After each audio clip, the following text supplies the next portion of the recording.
Good afternoon, everyone. Welcome to the National Human Resources Association Mental Health in the Workplace session. This is our second session of two programs. My name is Andrew Agris. I am the president of the Los Angeles National Human Resources Association.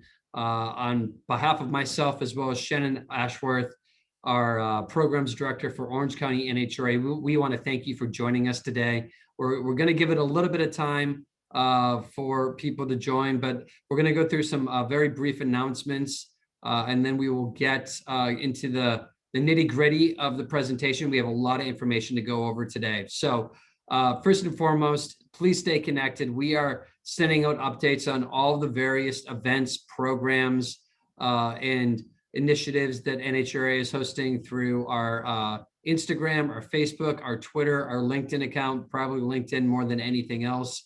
So if you're not connected with NHRA, please do join our social medias for both Los Angeles and Orange County, as you will get a lot of updates for our future programs through those channels. Thank you, Andrew. And we always want to kick our sessions off by acknowledging and thanking our generous sponsors. So first spotlighting the NHRA Los Angeles, the annual premier partners. We want to thank Bolton and Company, Challenger Gray and Christmas, Cressa, Fisher Phillips, Into, Rivka Recruiting Services, Sageview, and UCLA Extension. Next, we'd like to thank our Orange County affiliate annual premier partners. We have Apex Executive Search, Leaderology, Bolton and Company, OC Tanner, Challenger Gray and Christmas, Burnham, Ultimate Software, and Lee Hecht Harrison. Thank you, all of you, for your support so that we can bring this type of programming at no charge to our business community. I also would like to really spotlight and thank today's, specifically our program sponsor with Into, and share a little bit about them with all of you this afternoon. So Into was formerly known as Career Arc, is the outplacement flagship for GI Group, a global leader in HR. They deliver people-focused outplacement programs to more than 20,000 companies in 102 countries. Their technology is scalable, and they serve organizations of all sizes and in multiple languages. Into is an award company. They are recognized for technology innovation, superior customer service, and outstanding coaching leadership. The proof is in the metrics. Into candidates have consistently landed 2.5 faster than the US national average for more than 7 years. That means faster success for those in transition, better brand protection for their clients, and lower costs. Into looks forward to supporting your company with superior outplacement services, and we invite you to contact Lynn Stemper for more information. Thanks, Shannon. We are moving quickly because we need to make sure we use all of our time for today's presentation. And we want to thank the NHRA Mental Health Council, Dina, Nathan, Kevin, Michael, Cindy, Kathy, Shannon, Deb, myself. This is the council that has been putting in countless hours and energy to bring our first session to you and today's session. And with that, I'm going to turn it over to Dina Barmacy, who is going to open today's meeting and launch us in this second and final discussion in our mental health in the workplace series. Dina, it's all you. Hello, good afternoon, everyone. It's great to see so many people on today's session. And I thought it would be nice to start by sharing a stat that I found rather telling. Ginger, a national leader in on-demand mental health care, found in a February 2021 survey that 70% of CEOs say they are accepting of emotional and mental health issues in the workplace. Yet, perhaps unsurprisingly, only about 35% of employees actually believe this is true. And that naturally is true because employees' beliefs are shaped by the actual experiences that they have with managers and leaders when they are seeking support for mental health challenges. Today, we're going to educate and empower you to create positive human connection that will hopefully reduce the stigma around mental illness and help you to find mutually beneficial outcomes for your employees that are in need. Now, just a little bit of background for when I joined this council, part of the reason that I was so interested in working with this group was in light of the work that we're trying to do for our own managers and staff at the Cheesecake Factory. Over the past few years, we've been dedicating a lot of time to provide leadership development training for our managers, and we're put it under an umbrella that we call leading our evolving workforce. And it's all around equipping our managers to handle the challenges of leading in today's very challenging times and environment. And when we started a few years ago, we focused first on the hot button issues of politics and sex, sexual harassment, sexual orientation, politics, everything, race, etc. And it was important for us to be able to help our managers to do a few things: understand their own triggers, expand their perspectives, learn to de-escalate and everything else.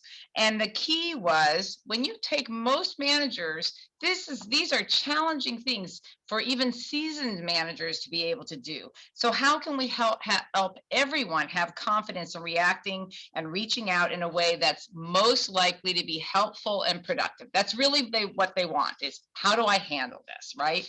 So this year, we're focusing on mental health, exactly what we're going to be talking about today. So people know what to do and what to look for and what they can say. And we want to make sure that it stays real. And that's exactly what we're trying to also do today with you. In today's session, we're going to use storytelling, tips, and discussion to equip you to activate your new mentally healthy leadership practices by doing a few things: sharing I4CP's latest data on mental emotional well-being and next practices, presenting the ADA supports for mental health, explaining the specific actions you can take to safe and mentally healthy human connections on your team, and supporting your learning through quizzes and panel discussions. And that's important. We'll make this interactive. You'll be part of the whole discussions that we're having today. So Kevin, I'll turn it over to you to unveil some of I4CP's recent research on mental and emotional well-being and next practices.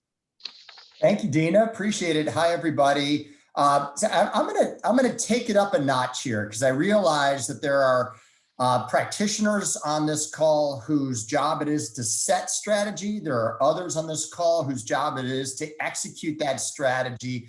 And so, for the benefit of everyone, I want to bring it up a level here.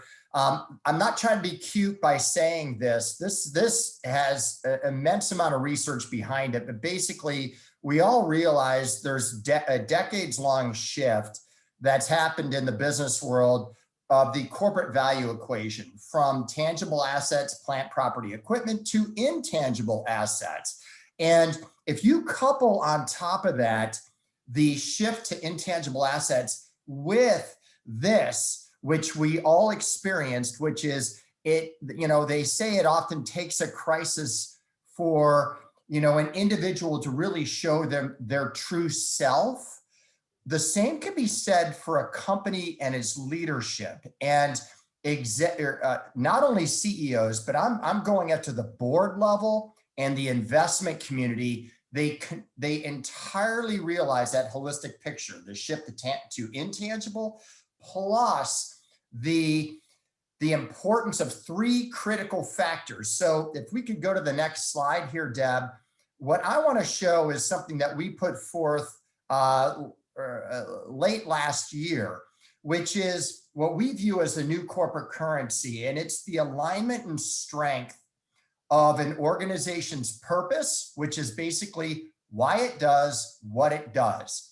And that purpose needs to become manifest in the culture, what employees experience through what's rewarded, what's tolerated, what's condoned, etc.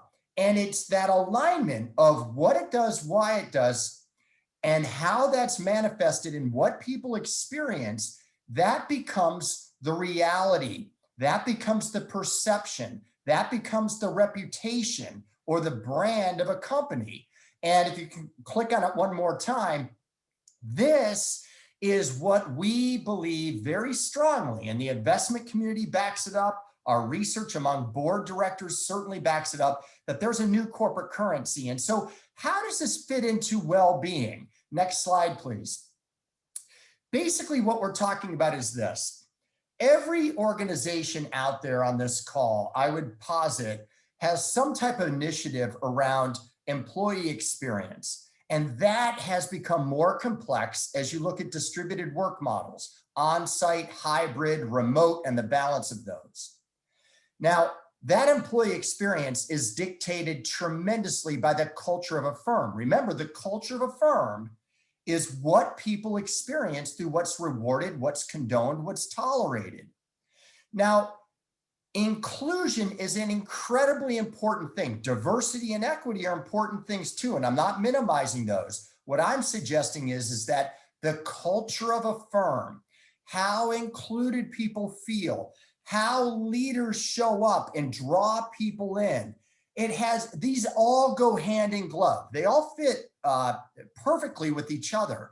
And it's all of those, one more click please, that feed into the well-being of the workforce. Now, at many organizations, mistakenly, they have separate initiatives around culture and culture health, employee experience, inclusion, and well-being. Those can be separate, but those functions have got to be working in synchronicity because all of this comes together. And it's the leader at the core of all of this. It's the leader that has a tremendous responsibility and impact on well-being because it's their behaviors that drive and reinforce the culture, that enable the employee experience, et cetera. And all of this, what we found in new research we conducted at the very start of this year on what we called Leadership Redefined, I want to show you how important well-being really comes out. So we looked at 69 leadership behaviors. And what we wanted to find out is what behaviors were most important through the pandemic and given the changes in business models will remain most important going forward. And we found that there were really 14 that of the 673 executives that were part of our survey really came to the top. And the 4 that were rated most important out of all 69, the 4 that were rated most important, all related to workforce well-being. And if you click on the next slide, you'll see what these are.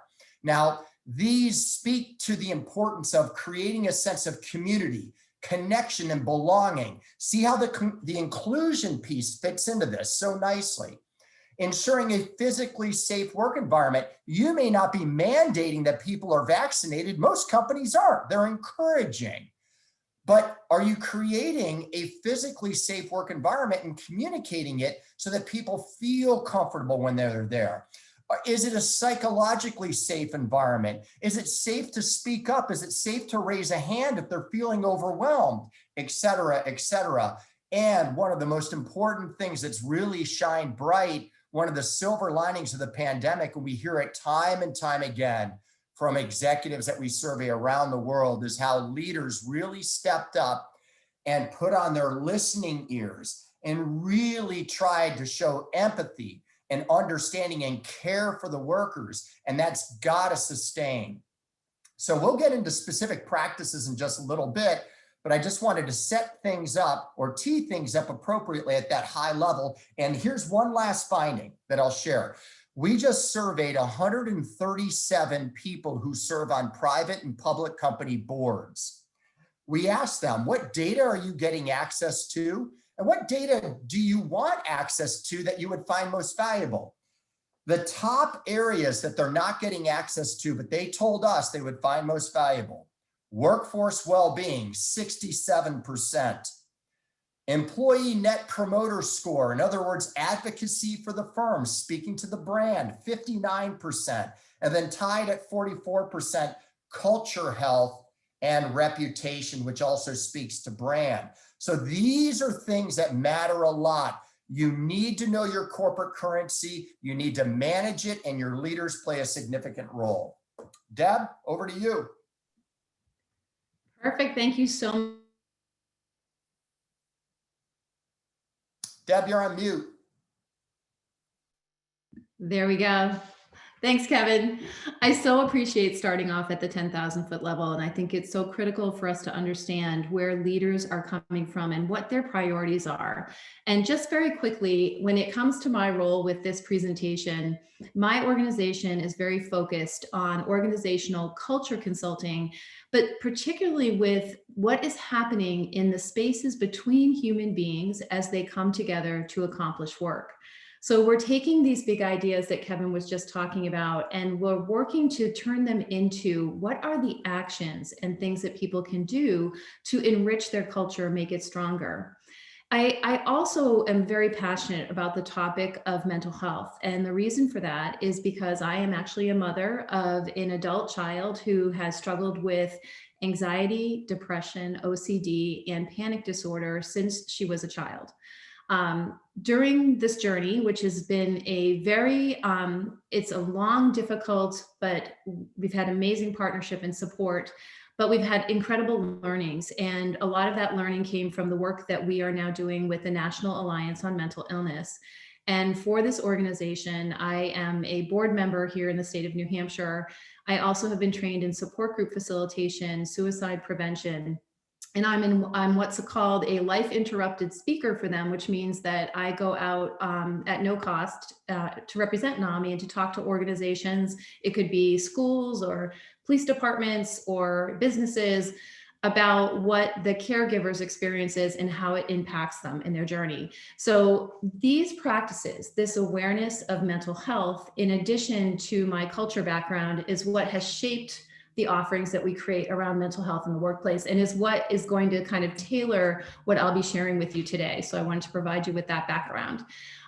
In our last session, in session 1, this is part 2 actually of a 2-part series, we talked about the ability of the leader to set a foundation of understanding. And I'm quickly going to visit with that so that you're reminded that that foundation included 3 primary ingredients.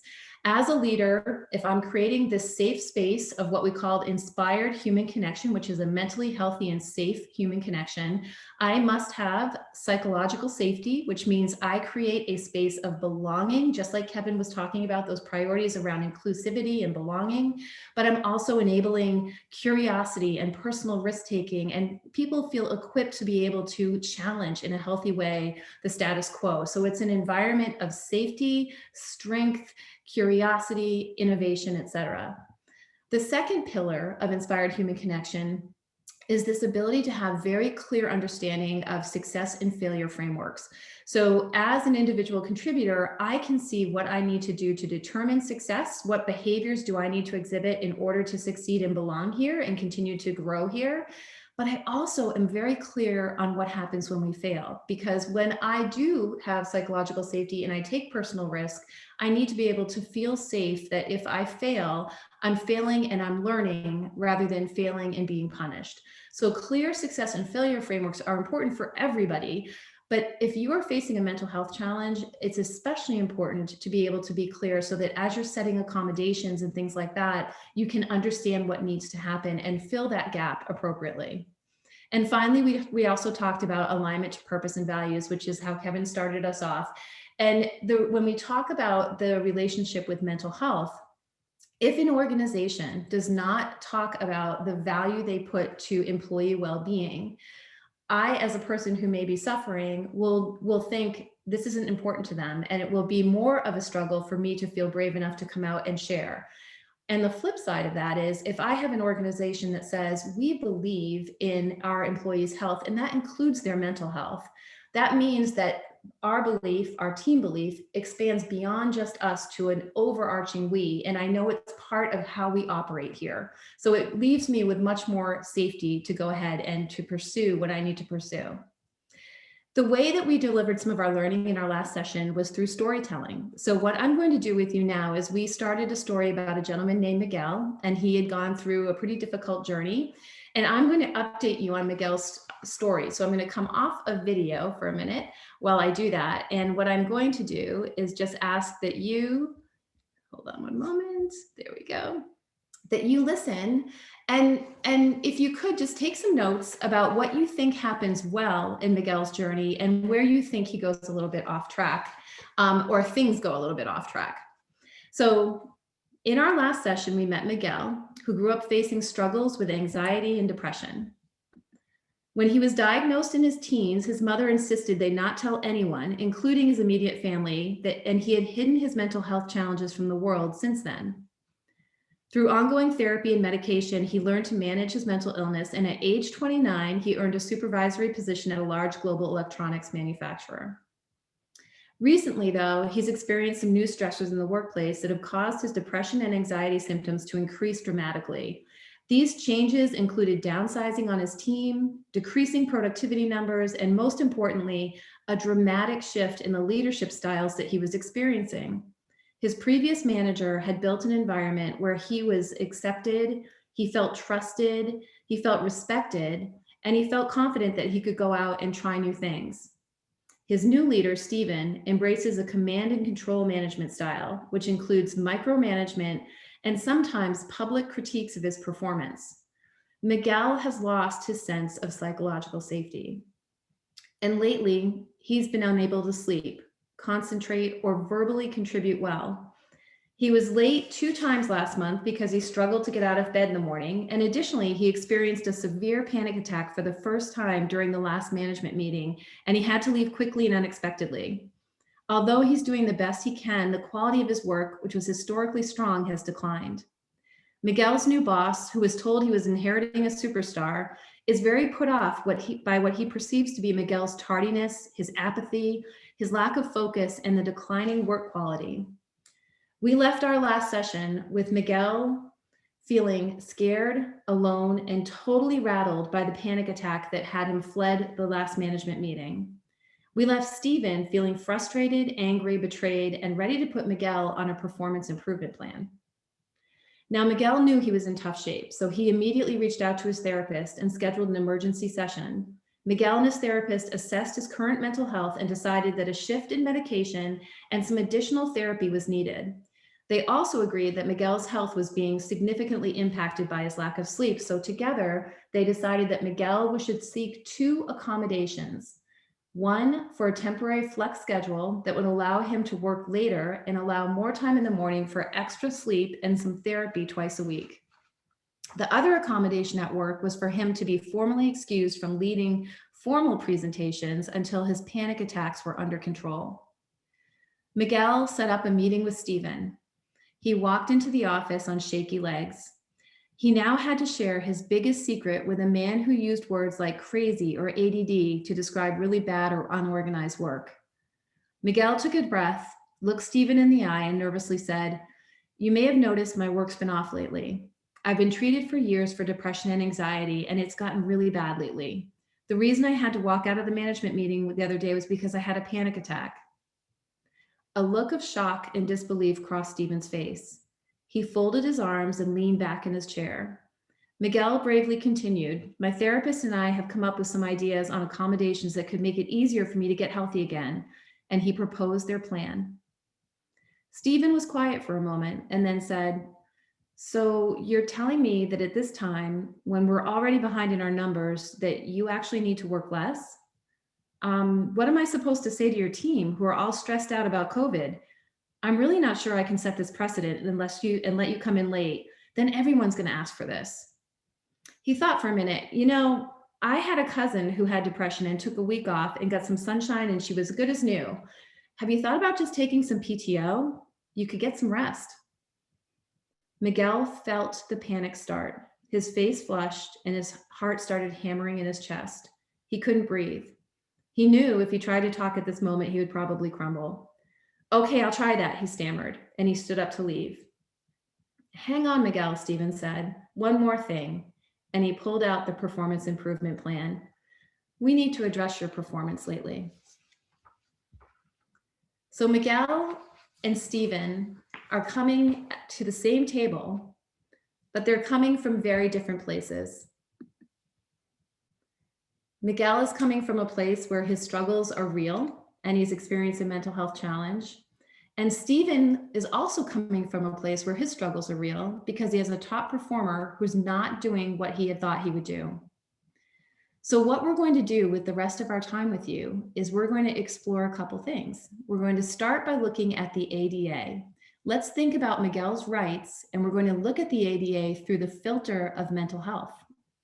And then we're going to go in and we're going to talk about what would you do if you were Stephen? And we're going to activate some new practices for you as a leader so that you can have these conversations in an effective way. So to do this, I'm going to transition over to Nestor Barrero and hand it over to you, Nestor, to take us through the ADA and talk us through a little bit about how Miguel's rights would be affecting the situation.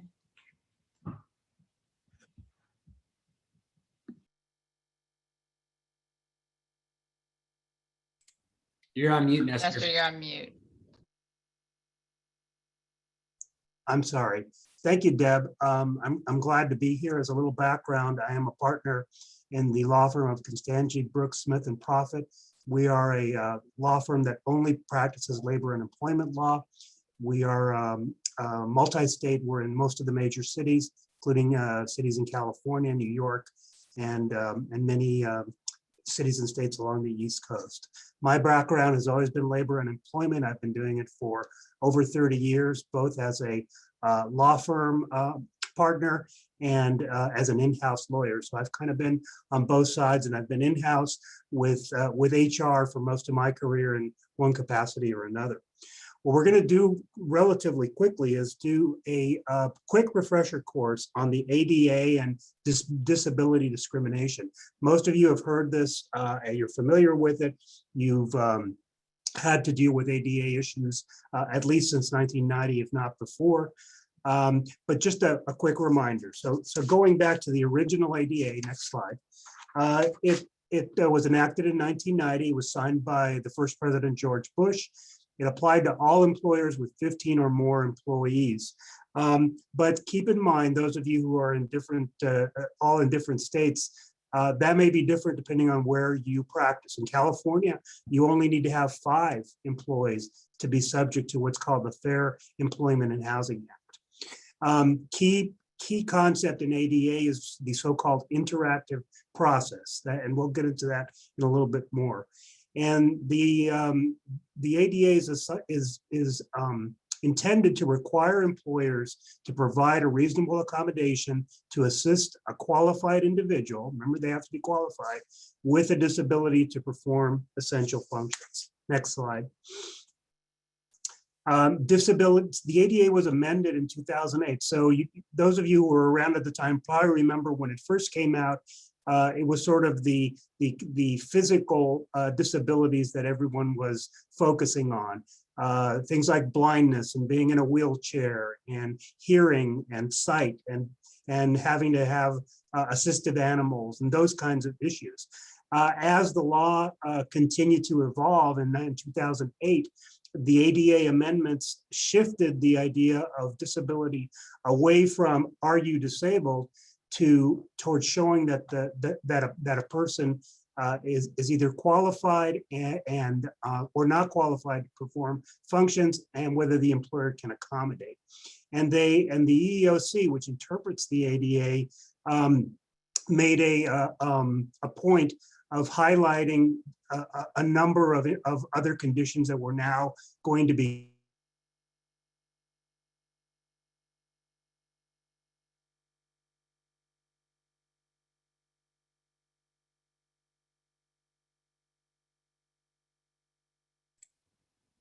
I think we lost Nestor.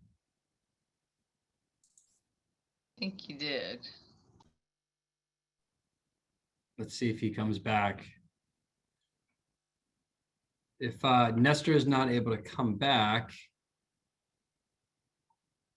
I'm wondering, Deb, if we move forward and then circle back to him later in the presentation. We absolutely can do that. We'll give him one moment. Yeah, he just went away. I think he's going to try logging back on. Yes.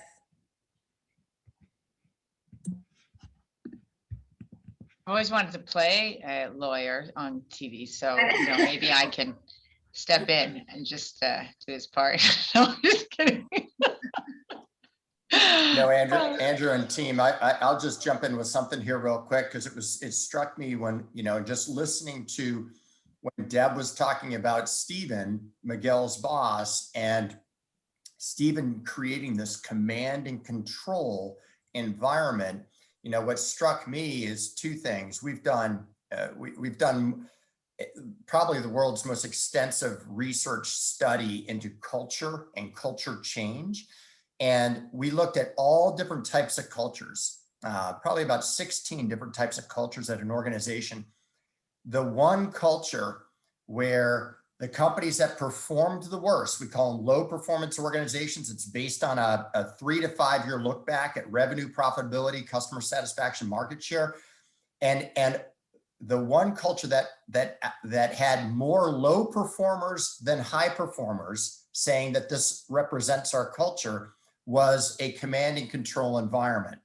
And where the high performers were really on the lead were things like an inclusive culture, a collaborative culture, et cetera, et cetera. And what really strikes me here is, an organization, I think of Stephen, and just listening to the story, Stephen doesn't come across to me as someone who is intentionally a bad person in this regard.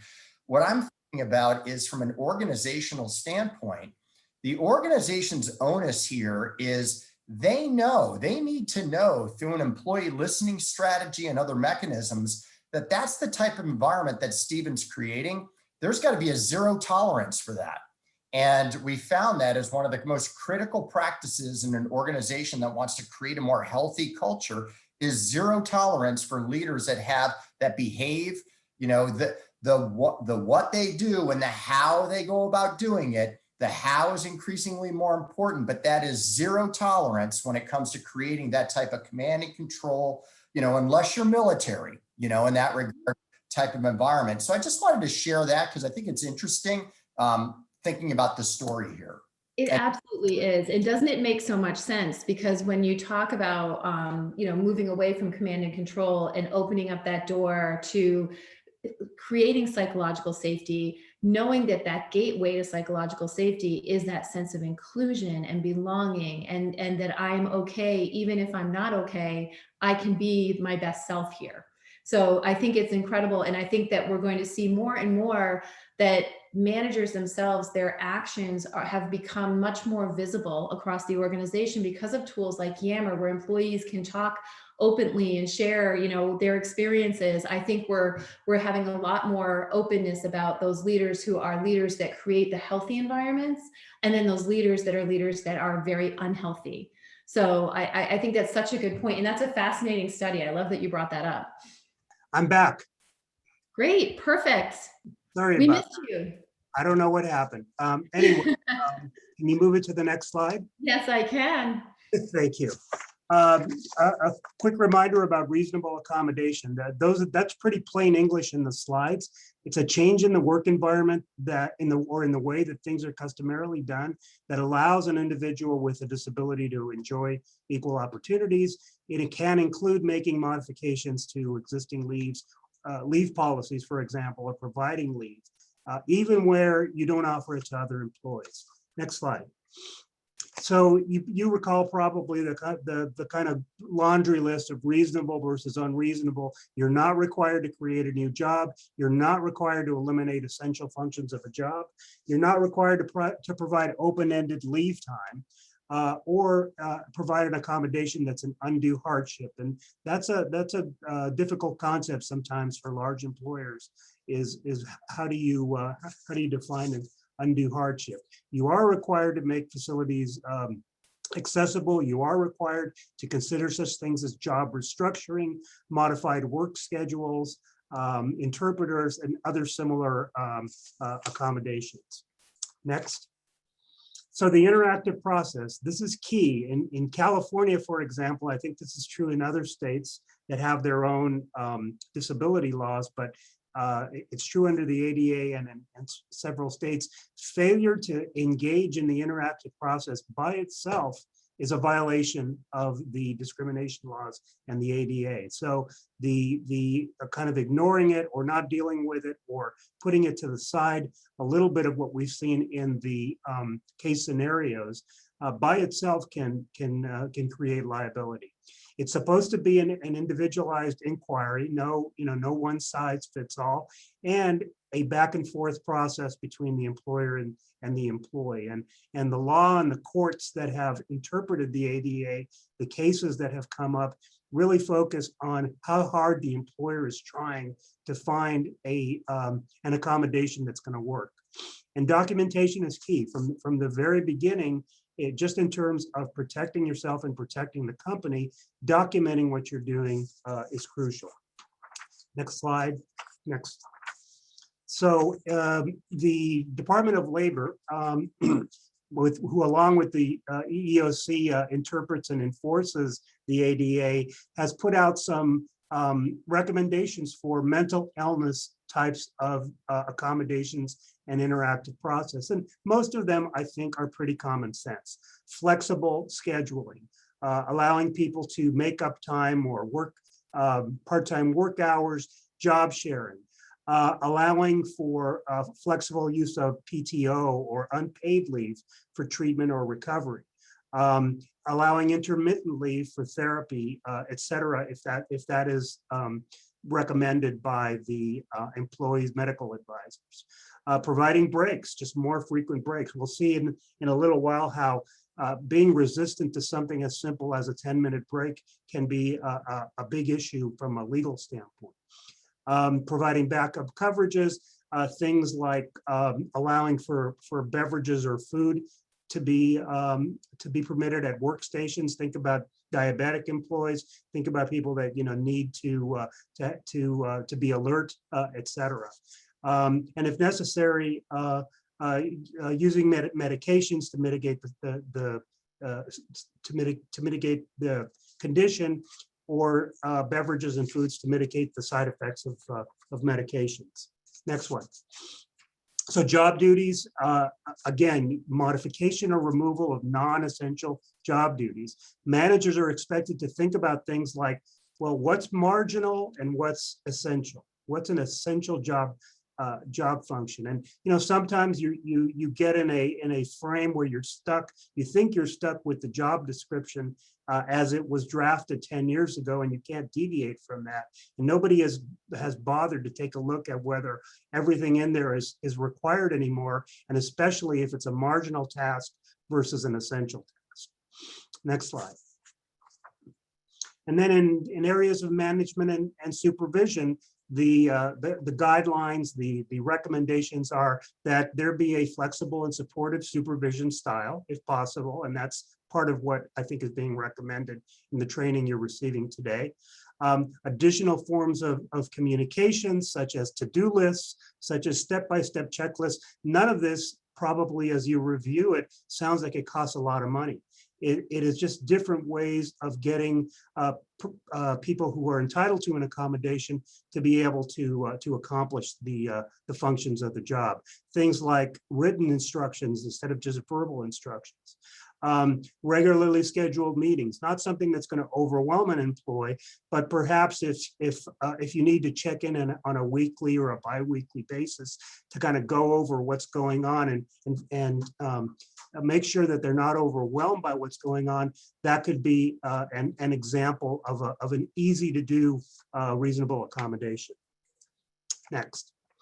Okay, so let's go back to Miguel now and apply some of what we've learned about interactive process, about reasonable accommodation, and apply it to the facts as Deb described them earlier.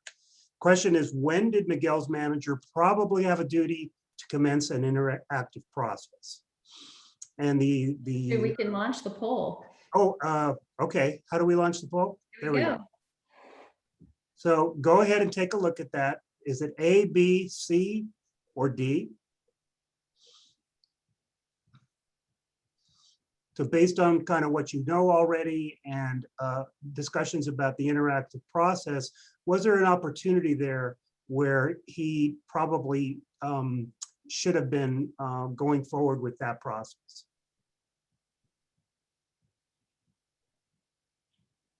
We're still getting a couple people, so I'm going to let it go. We're at 58% voted. It's pretty Wow. good turnout. Yeah. It's good. Shows people are listening. It does. All right, it looks like we're getting to a bit of a standstill. Let's see if we get to 70. Do we get to 70? 70. All right, I'll end the polling now. All right. So only 1% said when he walked out of the management meeting. That's correct. A few of you said before he drafts a performance improvement plan. That could be, but I don't know that that's the best answer.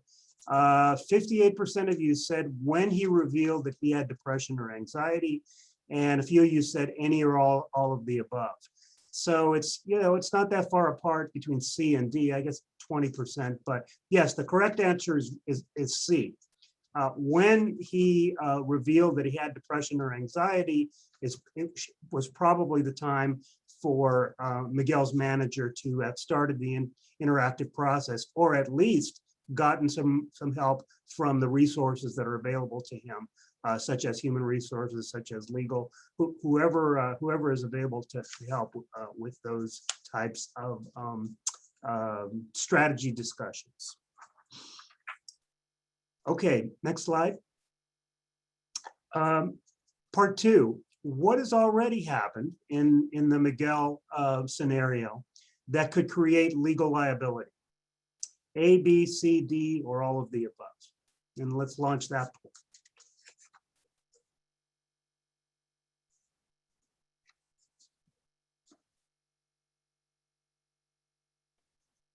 There we go. So now you've already got sort of the facts, you've got to live with them now. You're looking at it from the standpoint of maybe advising your manager or having a discussion with your lawyer, or planning maybe what are next steps. What's already happened that could create legal liability in your experience?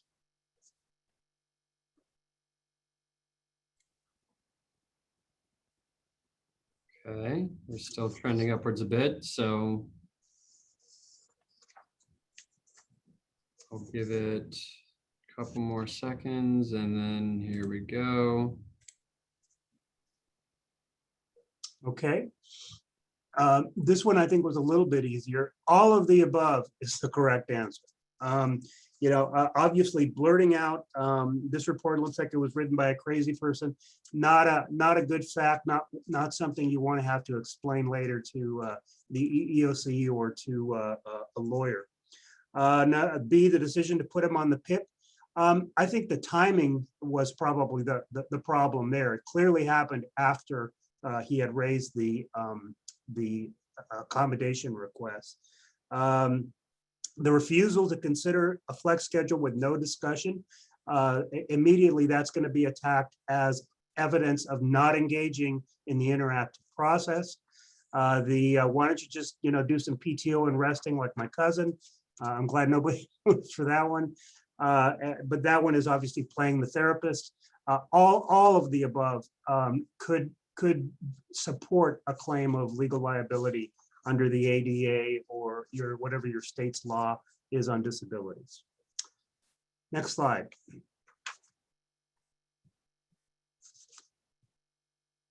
All right, next slide. We're going to talk about common missteps that, in my experience, maybe in your experience, are examples of probably the wrong way to go, that often managers that aren't trained maybe, or are trained but are, you know, sort of too focused on whatever's going on a daily basis, sometimes fall into, that that makes defending these cases and at least working in a way to try to make it a win-win for both difficult. So ending the accommodation dialogue with an employee if no reasonable accommodation can be found to help the employee perform an essential job function.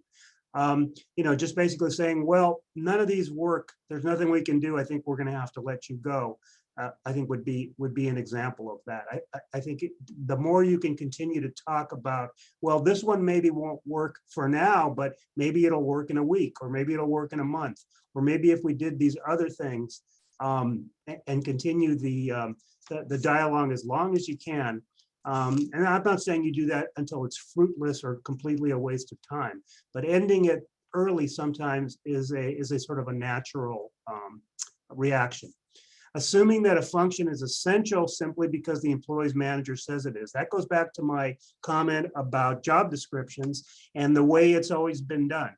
And it's surprising sometimes if HR or legal or compliance pushes back a little bit on the manager and asks for a quick evaluation, a quick time study of how often are they on the phone with a customer? How often are they lifting a box? How often do they have to be in a big group of people?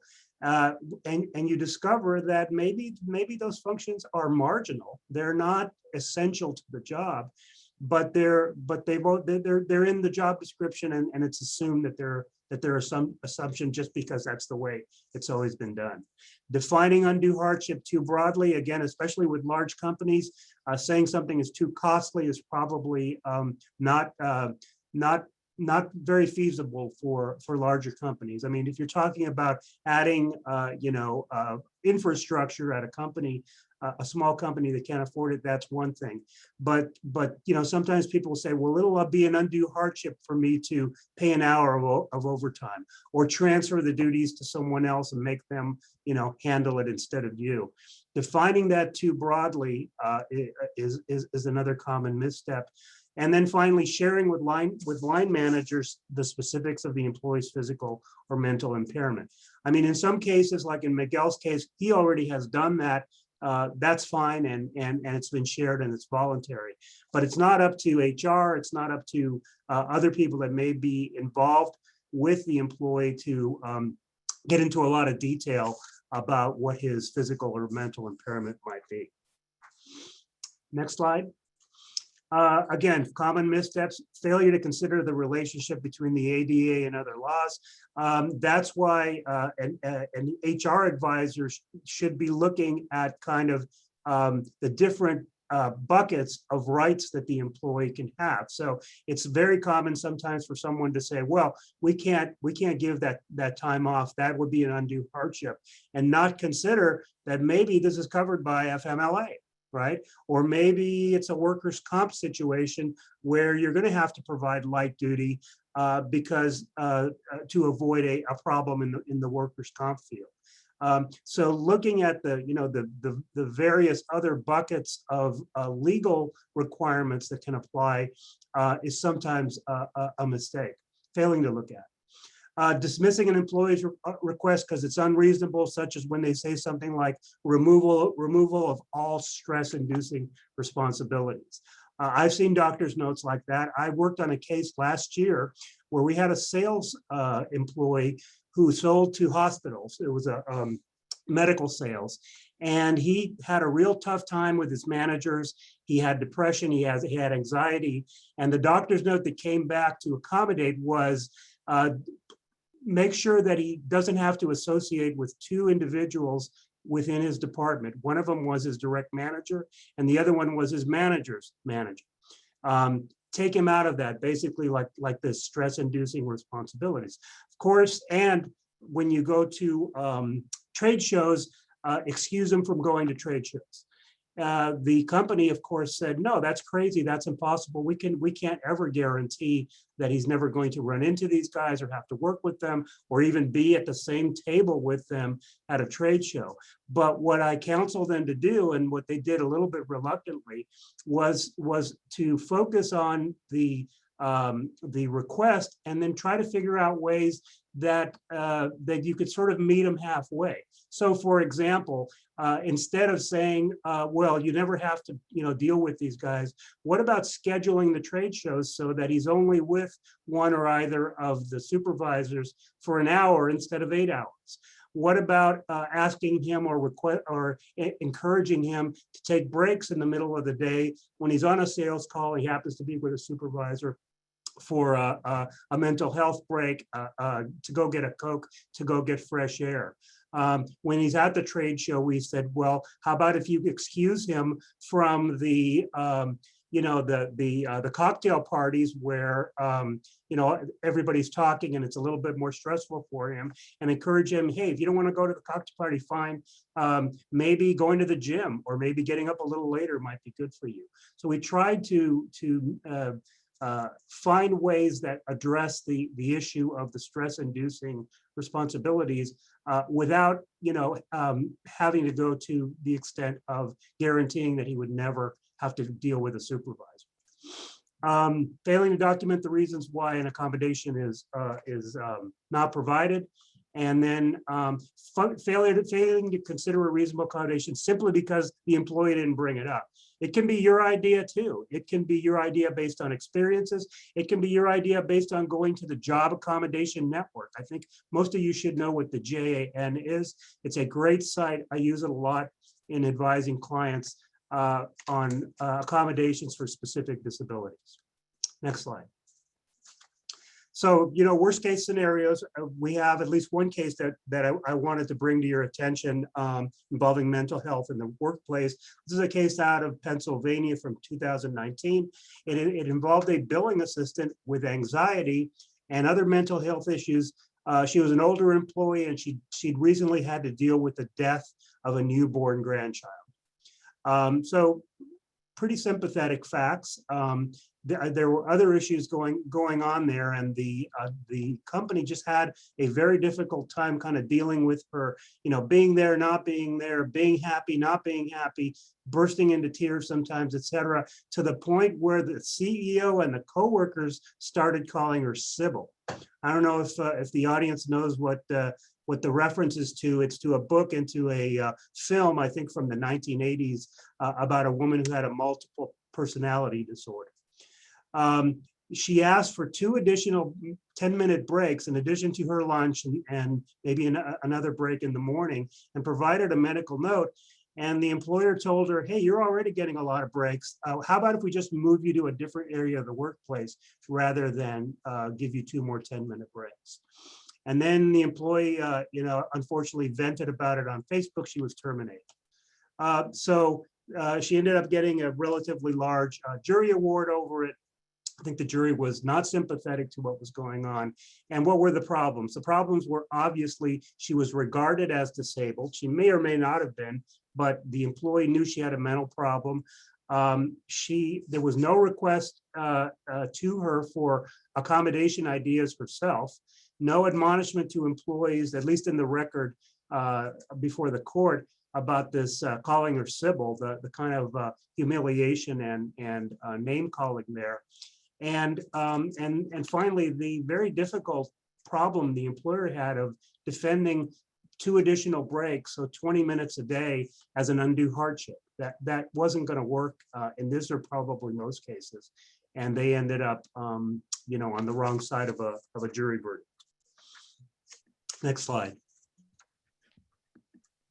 Perfect. And you know what? I think we're going to let them pass on the quiz, and we're going to jump over to Kevin. Thank you so much. This is hugely. Thank you. I'm sorry it was so rushed, and I apologize for the technical difficulties. Not at all. It's such important information, and I think we all have to understand that foundation of what people are, how they're protected, and what they're able to do. And I think having those examples of missteps is one of the best things to have, because that's the real deal. That's what happens day in and day out. So thank you so much, Nestor. I appreciate that. Well, this looks familiar. Thanks.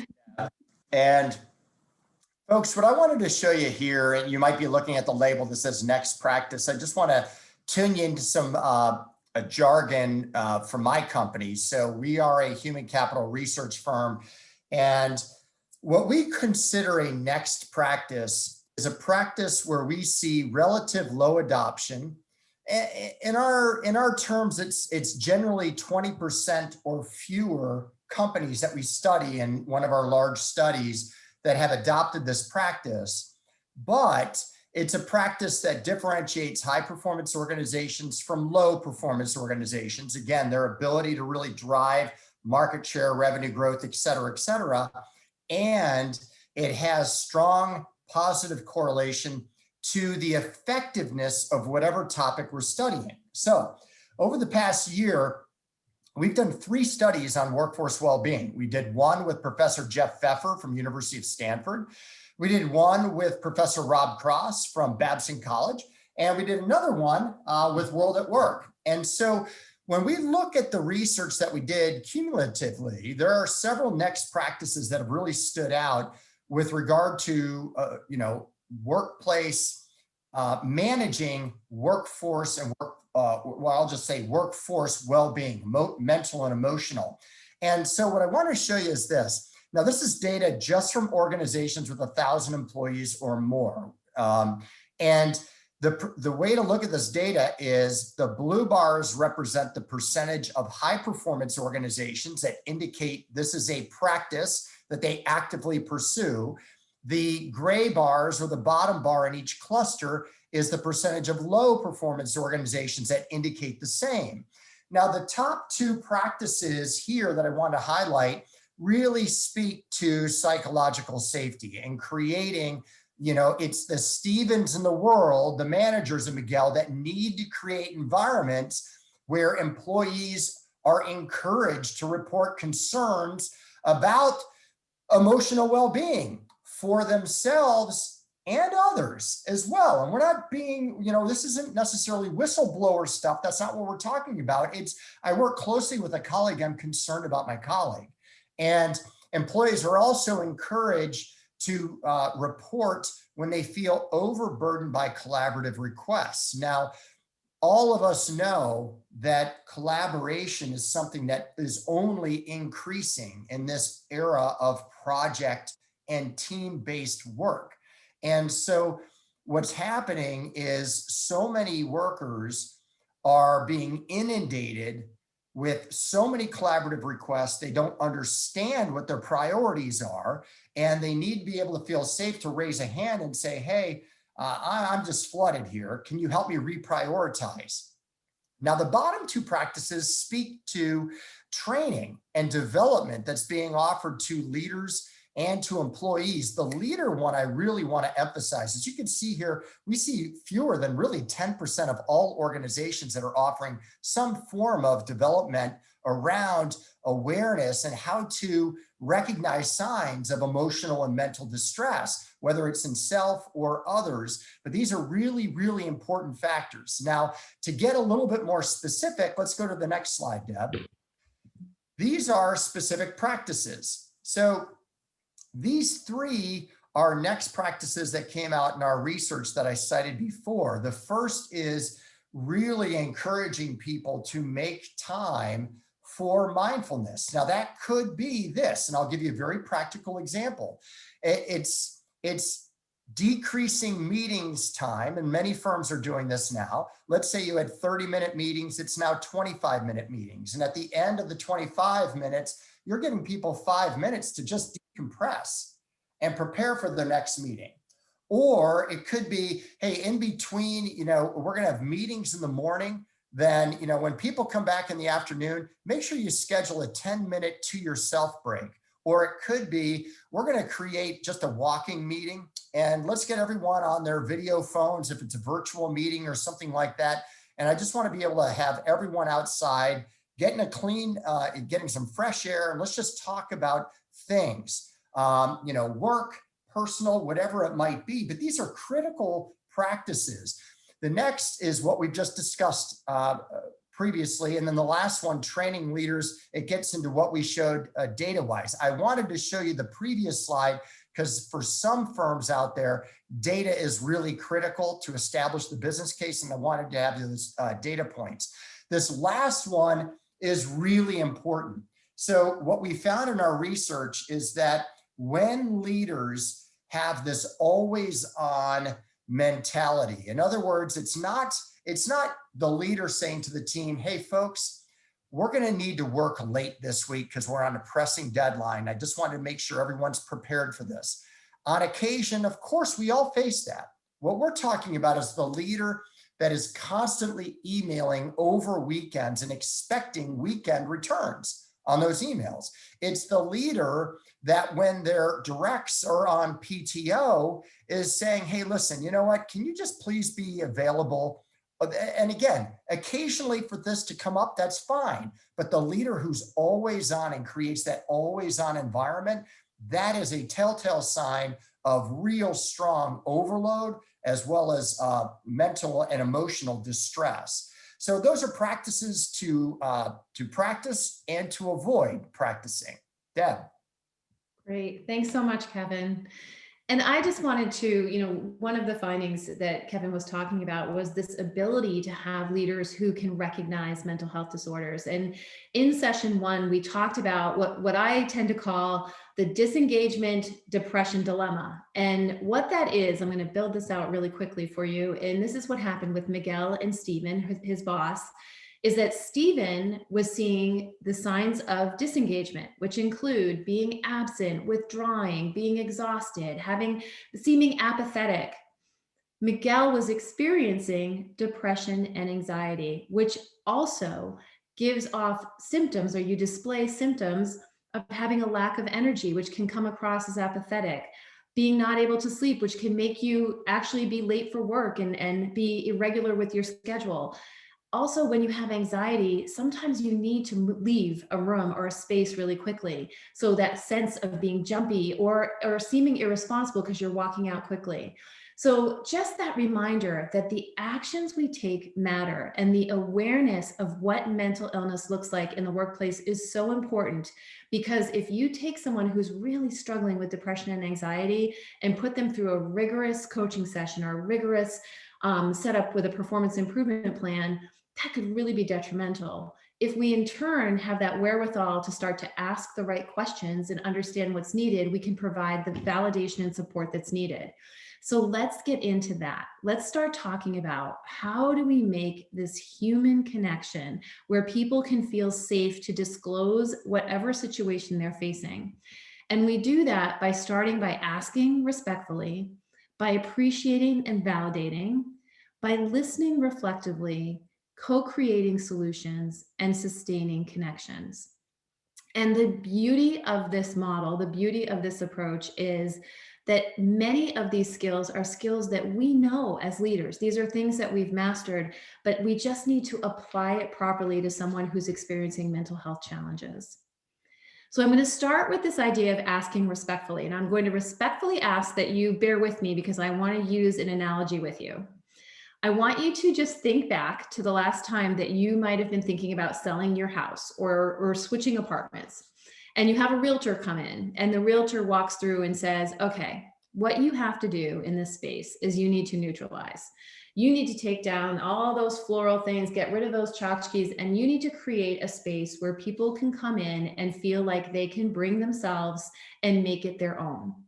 And so as we start talking about that, what can be a nerve-wracking interaction, because managers feel like, I don't know if I know what I'm doing, and employees feel very vulnerable, we're going to take this nerve-wracking interaction, and I want you to think about creating a neutral space as you step into these interactions. That's the first thing we're going to be doing.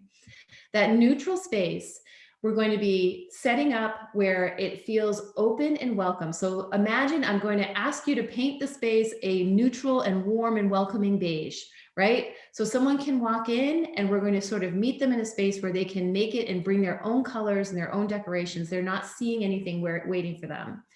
And you're going to send calm belonging cues. So in session 1, we talked about the belonging cues, eye contact and things like that. So we're going to make sure we're doing things like we're meeting in a space where we can be together on equal ground. We're not having the manager stand over the employee and talk down to them. We're at eye level. We're using very open body language, and we're sending that calm vibe. So which might mean that we need to practice what Kevin was mentioning earlier, that mindful leadership, that we're taking space to create that kind of moment. And then we're not going to be someone who's going to go in and say, I bet that person's going to like blue, so I'm going to paint this back wall blue. We're not going to be assumptive about what the person is going to be sharing with us. We may, as leaders, observe, because we now know what mental illness looks like, observe some unusual behaviors that someone's exhibiting. We might say this performer who's never been off track before is suddenly demonstrating these unusual things. I think they have anxiety and I'm concerned about it. We have to work very hard to create this blank space and just let it be, so that the employee can come in and decide for themselves what and if and when and what they're going to disclose to you. So we're coming in and we're going to try to lose our assumptions, even if we have suspicions, and we're going to create this open space that nothing pre-exists. And the employee is going to lead the conversation. So we're going to ask some really broad, open-ended questions, and we're going to let the employee responses build the dialogue. And what we're going to strive to do also as leaders is keep it in the here and now. It may be tempting to say, I noticed that a few months ago you were acting like this, and then now you're doing this. What we're doing is we're inviting them into this space as they currently are, and we're going to be figuring out how we're moving forward together. So keep it in the here and now so that we're understanding what their current needs are and what their life situation is. The things that we're not going to do, we are not going to be sitting with our preconceived notions and letting that bias have us analyze our conversation and look for the diagnosis. I think they have anxiety and I'm noticing they're twitching, so I think I'm right. We don't want that confirmation bias to be happening. So again, stay away from trying to diagnose. We're going to keep our minds open. We're not therapists. We're just observers and we're connectors to information. So the other thing we're not going to do, although it's going to be very tempting, if someone comes to us and shares a struggle, the first thing we want to do is say, oh, I've been there. I know it's really hard. And we start comparing our life experiences and sharing how we can relate to them. We don't want to do that with someone who's struggling with a mental health challenge. And the reason for that is because people's journeys are very significantly different. And if we start telling a story that's very different than this person's situation, they may shut down because they'll think this person is not going to understand what I need. So keep the life experiences to yourself for now and just stay focused on the employee and what they're sharing with you. And then the other thing we're not going to do is what I call the big they. These are things where you might be sitting with a person saying, they say the quality has been changing with the work that they're receiving from you. They say you've been a little inattentive in meetings. The big they, especially to people who are struggling with anxiety or depression, creates a situation where it gives them an unresolvable, unfixable scenario. They don't know who they is. They don't know what behaviors they are thinking, and they have no way to go back and change their behavior to adjust to make that something that is acceptable. Keep the discussion to your own observations and your concerns and their willingness to open up. So again, the first thing I want you to imagine is you're that open and you're that general neutral room. You're asking broad-based questions that look like this. I notice you haven't been yourself lately. What can I do to help? So that allows the space for them to decide, am I walking into that room or am I not? And then what we're going to do is appreciate and validate. And this part is something that's hugely important when we're talking about, this is what's unusual about this model when it comes to mental health. Because if you imagine someone who has had a chronic challenge with their mental health, your conversation with them is not the first. They have probably been explaining this invisible illness since they were in either high school or going through college and explaining it to professors, now going into employers and trying to explain it to employers. So it is very likely they've experienced stigma in the past. And because of that, they're sitting in front of you right now feeling vulnerable, probably a little ashamed, afraid, and probably exhausted of having to re-explain why it's difficult for them to do X, Y, or Z over and over. So the first thing that we're going to do as we're in these initial engagements and we're being open is that we're going to appreciate that the person is trusting us with this important information. Thank you for sharing this. Thank you for trusting me with this information.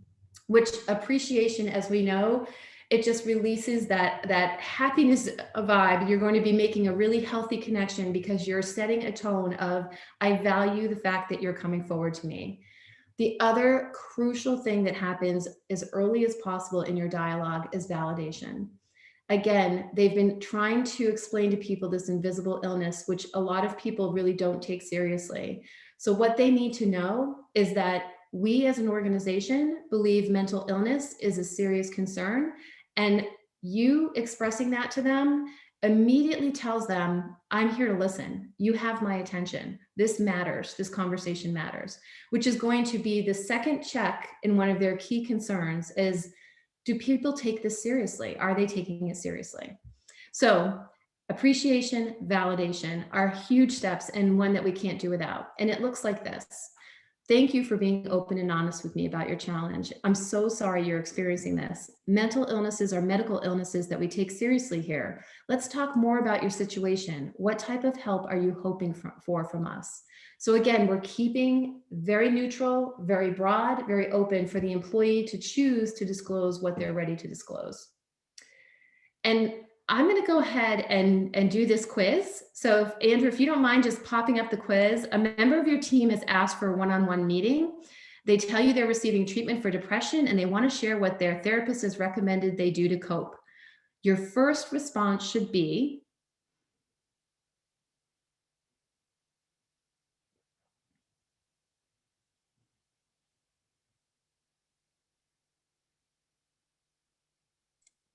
Can you see the poll? I see it. I love it. Yep. Awesome. You guys are trending so strong. We don't even have to, we can stop it. It's looking great. Yes, the correct answer is C. In those early moments, your main objective is to keep the open dialogue going. But I will tell you that in some cases, your organization may have a policy that if you hear mental health challenge, you must call HR. So get to know what the policy is at your company and make sure that you're connecting properly. And many of you sitting out there are HR. So make sure that your leaders know that they should contact you right away if that's your policy. And also, if you, we're going to talk about documentation, it's critical, and we'll talk about that happening. And then also the employee assistance program, of course, will be part of how you co-create solutions together. So perfect. Thank you, Andrew, for doing that. Okay, and I'm going to talk about reflective listening. And this is where I was mentioning, this is a skill set that many of us have. So I'm going to go fairly quickly through this part. It is extremely important as we go through and gather. And again, I want you to imagine that you are the sponge. You are absorbing all of what is being told to you, and you're documenting and making sure that you're helping this person who's struggling to start to create a pathway at the organization. So acknowledge those feelings, repeat back what you're hearing, mirror them, make sure that you're getting clarification and confirm that you're on the right track. Ask those clarifying questions. If you need to better understand, when you say that you need to be out on Tuesdays and Thursdays, can you explain to me, just make sure I understand, how long is that time frame for? Are we talking 6 hours? Are we talking 3 hours? You know, make sure that you're asking the questions that you need to be able to communicate it effectively down the road. Send those belonging cues consistently. Eye contact, stay open. Even if you start to hear things that you think you cannot do, stay open and respond positively and take those notes. Keep it going, keep the conversation going. And then agree with next steps, which if we're looking at the manager's perspective, if they're asking for accommodations, of course, your next step is going to include going to HR. So we want to make sure that you're telling that person that we are in this now and we're going to be taking these next steps together. Do you agree? And then documenting, we talked about this when we talked about the legality of it. Document can be so simple. It can be an email that just says, hey, we had a great discussion. Here's exactly what I heard and what we agreed our next steps are. So that you're showing evidence that you were disclosed to and that you are reacting to it. The things we don't want to do is, even if you feel like something is not possible, do not stop it in the moment. That's a misstep for managers. We want to make sure that we're gathering and we're reviewing. If I'm a manager going to HR, I want to give all that information and look at the options. And don't start solutioning or making commitments. As you're listening, stay open and again, be the one taking in the information, not pushing back decisions or commitments at this point. It looks like this. So what I'm hearing is that your anxiety is making it hard for you to cover your uptime in the office and that you'd like to work from home 2 days a week for the next month. Is that correct? So confirm, say it back, and just keep sending those belonging cues and being open. And this is really critical when we're dealing with the accommodations. Nestor refers to it as an interactive process, and I just talk about it from a cultural perspective as co-creation. So as we're coming together and we're doing this from the perspective of we. So we're on this journey together. If I'm a manager, I'm bringing in HR, I'm not doing it alone. And we're offering choices. We're not just going out and saying, okay, yes, no, we're going to be coming back. If there's something that isn't possible because it's beyond a reasonable accommodation, we're going to offer other options and choices. So this person is empowered to help set their direction. Make sure we're deferring to the medical provider's information they send, and keep that discussion open with those easy documentations that we've been talking about. And then make sure, one of the things, especially when it comes to mental health, if you go back and think about Miguel, he would not have wanted Stephen to reveal what he was dealing with or what he was going to have for an accommodation. So make sure that you're honoring the person who's struggling, their privacy, as you talk about the changes in schedule or the changes that are happening because of the accommodation. That's a decision you make together. And here's where you could share your story. So now you're on the journey together, and you might want to say, this was a struggle I had too, and here's how I handled it. And hey, here's these amazing free resources that I found that were really helpful. So this is where we start, not only empathizing and really being vulnerable with them, but sharing our story and really getting the right resources into their hands. So we never would want to go it alone. We always want to make sure if we're a manager, we're connecting with HR and creating a team effort around this person.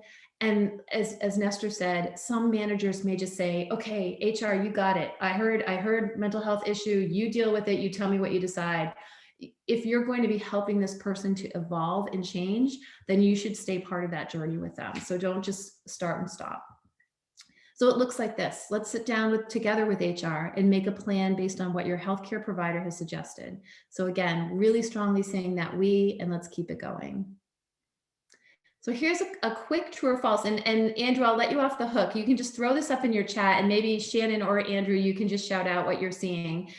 True or false, you should not document your first meeting because it could be intimidating to the person who's disclosing. And if you guys just shout out a couple of things that you're seeing in chat, that would be great. Go ahead, Shannon.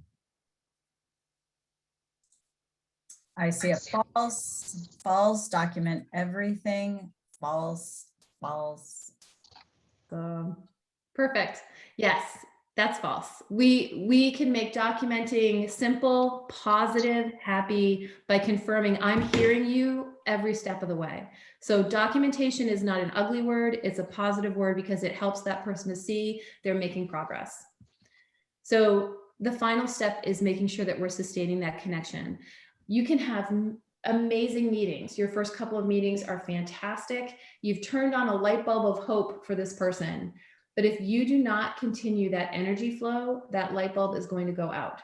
So that is part of the onus of being a good manager, being a good HR representative, that we are staying with this person throughout their journey and helping them to find a way to come back to performing fully. And the truth is that many people who struggle with anxiety and depression are also high performing individuals. So we do want them to heal and continue to contribute positively to the organization. So appreciate their successes, make sure that we're openly discussing any setbacks, and keep going back to that model. So we're asking those questions respectfully and appreciating and validating as we go and listening reflectively. So we're really putting this model to work, and we're keeping that flywheel going of connection, which is just critical to keep the positive element and help them to succeed. So it looks like this. It's been a month since we set our accommodation plan in motion. Let's talk about what's working and what's not.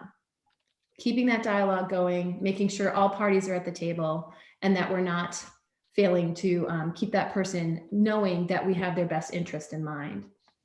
So here's where I'm going to do a quick couple of quiz questions, and then we're going to get into having a little bit of an open dialogue about Miguel and the situation. So Andrew, if you could bring these two up, and we can do them fairly quickly. We'll get to about 50% of our people, and then we'll see how we're doing. So a once dynamic and productive employee has become distant, unreliable, and sullen. It's beginning to impact the customer relationships they have.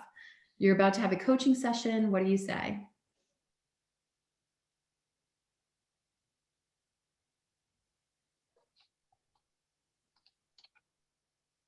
We are at about 30%. Oh, there we go. Now we're ticking out. Perfect. Yep. And this is great. Yes.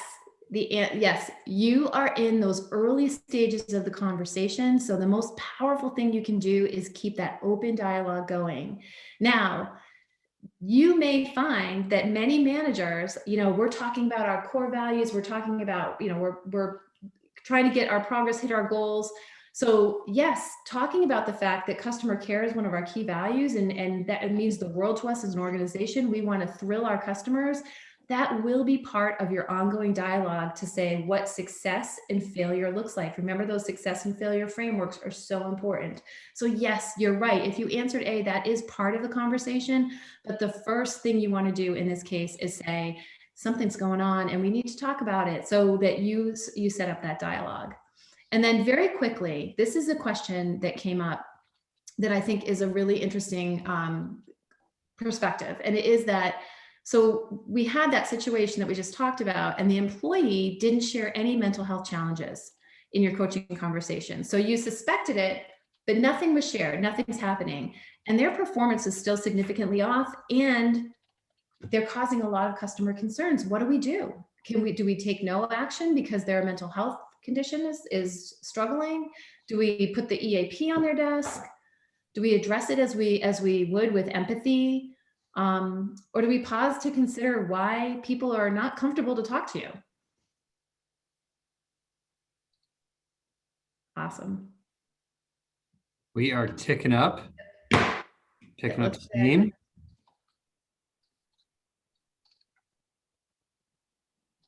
So Just about there. the best answer is C, because you would have to move forward as any manager would. You have to continue to do your job. And if the person is not disclosing, you just need to do the job that you are being paid to do, to keep your team going, to keep your success going. However, you are a modern manager, and you manage with empathy and understanding and a significant awareness of what mental health illnesses can look like.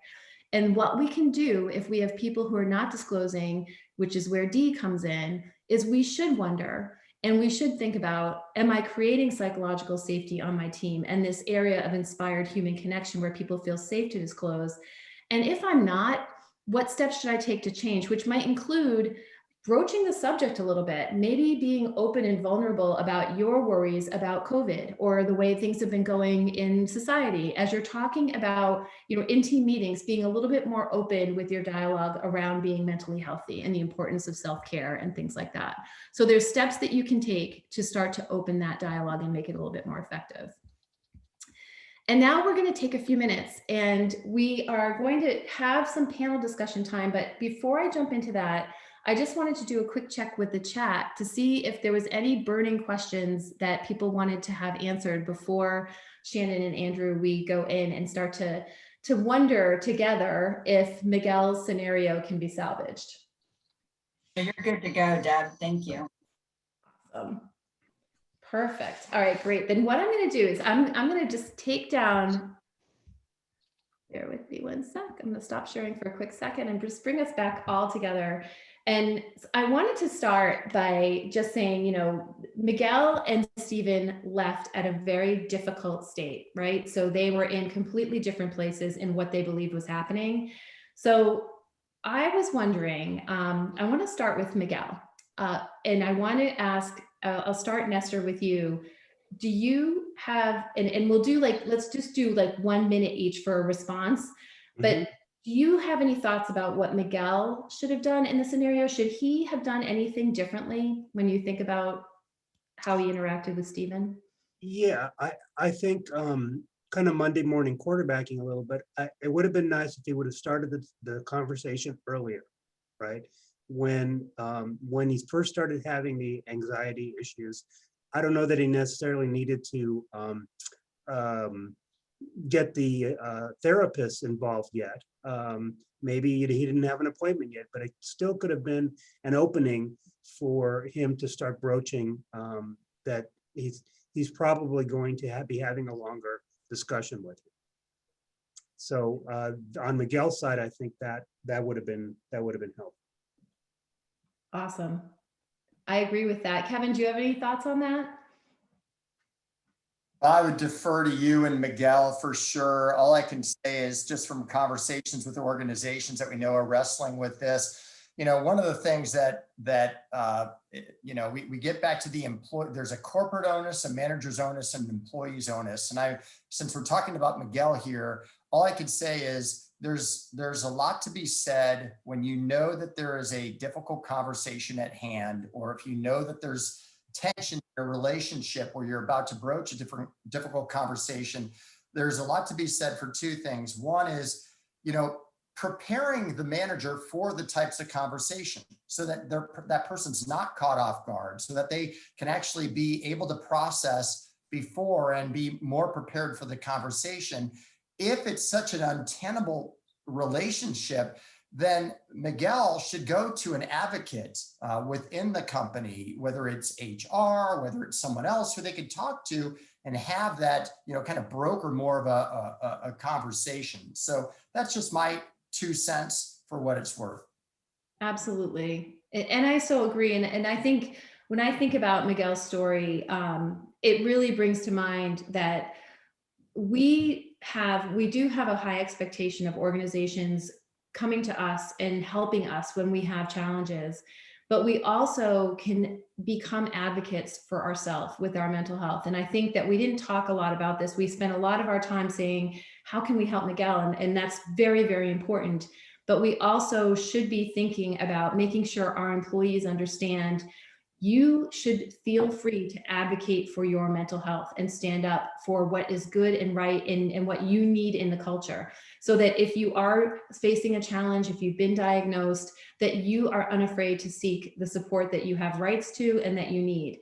So I think that message is really critical that it comes out too. And when I think about the conversations that we've been having, today and the discussion that we had, I also wanted to just highlight, and this is a little separate from Miguel, but we've been talking a lot about from the perspective of someone who is suffering themselves.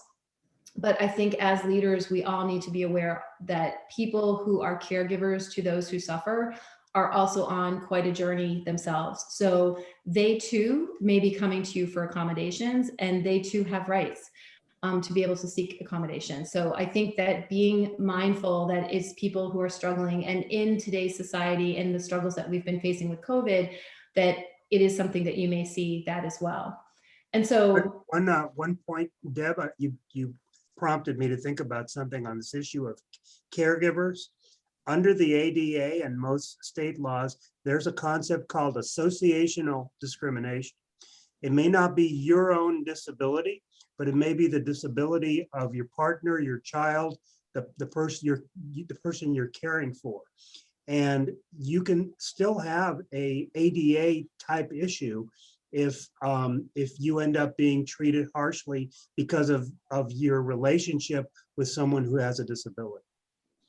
That's a great ad, Nestor. Yeah, thank you so much. And I think there's a great awareness that this is something that is an experience we are creating that is for individuals that are suffering, for those that take care of them. And you're right, those that are affiliated and close to people who are struggling as well. Mm-hmm. So I'm going to go back, and that was kind of a quick panel discussion, but we want to leave you with some positive messages, because I think the important thing for us to think about as we are thinking about ourselves as leaders is we're talking about building these healthy long-term connections. We just have to always remember that we are not therapists, so we're not going to be working to fix this person, but we are going to be working to connect them with support. We're working to change their life in a positive way. And as coworkers and leaders and HR leaders, we sometimes are the people who see their performance consistently. And sometimes it is just that one person who speaks up or asks a positive question or shows that they care that makes a tremendous life-changing experience for the person who's struggling. So always own the fact that even if you're a little hesitant to ask, with a good empathetic heart and asking properly, you could be actually putting someone's life on a totally different trajectory. So I want to end on that positive note that this is good work to do. It is a positive thing to be doing for others who are struggling. And Shannon, I'll turn it to you to sort of wrap us up. Great. Thank you so much. First of all, we just want to thank all of you for joining us for this really important conversation. By showing up, it gives us all hope that we have people, leaders that really want to grow in their ability to help elevate this important discussion and to get more comfortable with these, what can be uncomfortable conversations, but they're so necessary to help everyone move forward. We want to give you today's credits. And so let me start with the SHRM credit. If you'll take note, that is 21 X, V as in Victor, 7 A, N as in Nancy. Again, that's 21 X, V as in Victor, 7 A, N as in Nancy. And then your HRCI credit is 551118. So there were 3 ones there. 551118. And stay tuned. We have 3 more DEI events coming up with our joint efforts between LA and Orange County NHRA. You'll see those emails coming out. We hope to see you at those future events. And I also know we'll be sending you a very robust toolkit as part of today's program with lots of resources, with a copy of the highlights of today's presentation and ways to contact our panelists should you have further questions. So thank you all and have a great evening. Bye-bye.